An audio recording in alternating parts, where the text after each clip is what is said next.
Assalamualaikum warahmatullahi wabarakatuh. Perkenalkan, kami dari kelompok 12A yang beranggotakan saya, Sunia Rama NRP 51, dan rekan saya, Hanifa NRP 077.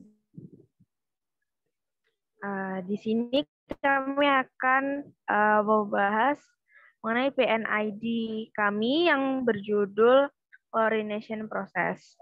Nah, sebelum itu kami akan sedikit membahas mengenai apa itu klorin. Nah, klorin sendiri itu merupakan zat kimia yang sering digunakan sebagai bahan disinfektan, dan klorin sendiri umum digunakan di sektor industri dan sebagai bahan dalam pembersih rumah tangga. Nah, fungsi utama klorin sendiri adalah menghambat pertumbuhan serta membasmi bakteri dan berbagai jenis mikroba. Nah, klorin sendiri juga tersedia dalam bentuk padat, cair, maupun gas.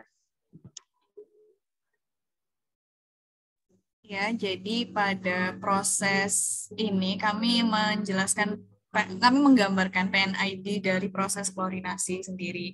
Proses klorinasi yang kami gunakan itu proses klorinasi kolam renang pada industri perhotelan.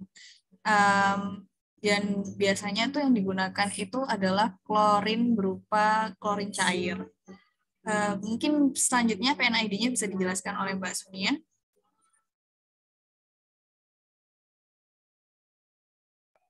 Oke, berdasarkan gambar yang sudah kami buat, jadi di sini air dipompa dari kolam untuk masuk ke dalam filter. Nah, di sini ada valve yang berfungsi untuk mengontrol flow yang masuk ke filter, karena pada filter kami mengontrol level dengan mempertimbangkan ketika membran filtrasi itu terdapat kotoran yang menumpuk dari hasil proses-proses sebelumnya, itu tidak dapat menyaring dengan maksimal yang mengakibatkan rusaknya membran filtrasi. Nah, ketika filter telah melebihi batas level, pada level melalui level kontrol untuk mengecilkan flow yang akan masuk ke filter.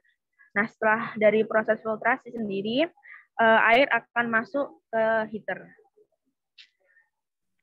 Nah, setelah itu air masuk ke dalam steam, gunanya itu tuh untuk dipanaskan. Jadi, air itu perlu disterilkan terlebih dahulu atau dibersihkan sehingga kadar bakterinya itu tidak seberapa tinggi.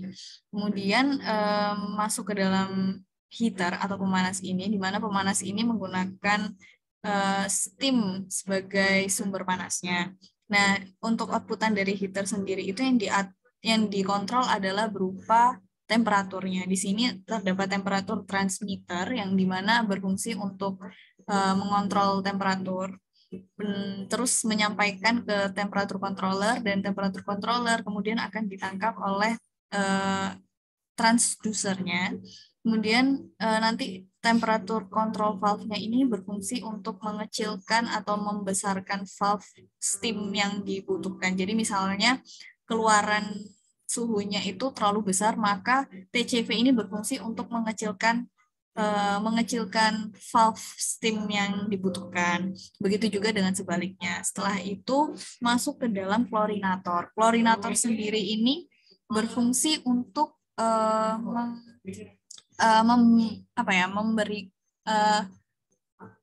menambahkan zat klorin ke dalam air yang dari steam tadi. Nah, sebenarnya klorin sendiri itu tidak bisa berkontak langsung dengan air yang suhunya terlalu panas. Maka dari itu kami mempertimbangkan untuk menambahkan temperatur transmitter di sini.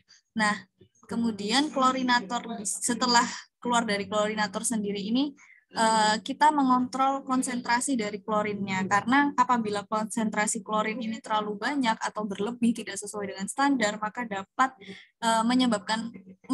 berakibat bahaya bagi manusia.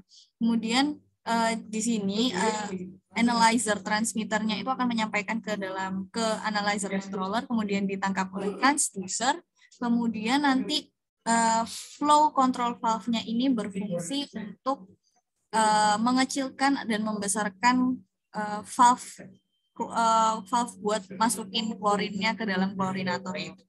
Di sini feed-nya yaitu berupa klorin yang cair tadi. Setelah itu air kembali ke kolam renang. Mungkin sekian dari kami, penjelasan PNID kami. Mohon maaf apabila masih ada kesalahan. Wassalamualaikum warahmatullahi wabarakatuh.